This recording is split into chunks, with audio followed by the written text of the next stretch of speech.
দর্শক, ঢাকা বিশ্ববিদ্যালয় ক্যাম্পাস থেকে আমাদের সঙ্গে যুক্ত হচ্ছেন আমাদের রিপোর্টার খালিদ ইবনে মিজান।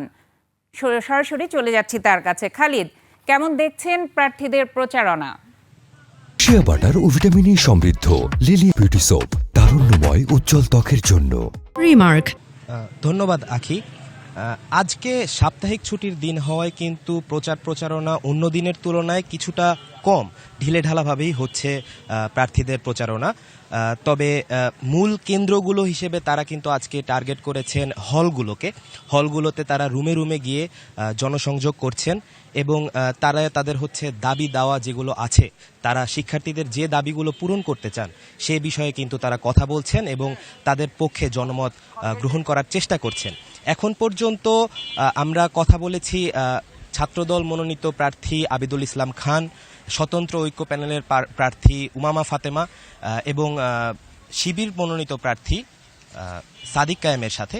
তারা সকলেই জানাচ্ছেন যে ক্যাম্পাসে সকলের অধিকার নিয়ে যারা কাজ করবেন এবং ক্যাম্পাসে একটি সম্প্রীতির পরিবেশ বজায় রাখবেন তারা কিন্তু হচ্ছে আসলে এই নির্বাচন থেকে নির্বাচিত হয়ে ভিপি পদে বা যেভাবেই হোক তারা হচ্ছে কিন্তু ক্ষমতায় এসে সেইভাবে ক্যাম্পাসটাকে একটি নিরাপদ পরিবেশ গড়ে তুলবেন।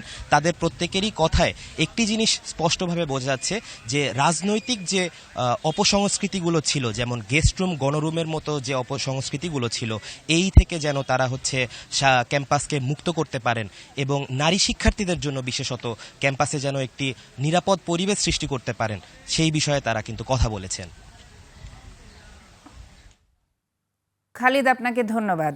দর্শক, ঢাকা বিশ্ববিদ্যালয় ক্যাম্পাস থেকে যুক্ত হয়েছিলেন ডাকসু নির্বাচনের প্রসঙ্গ জানাতে আমাদের সহকর্মী খালিদ।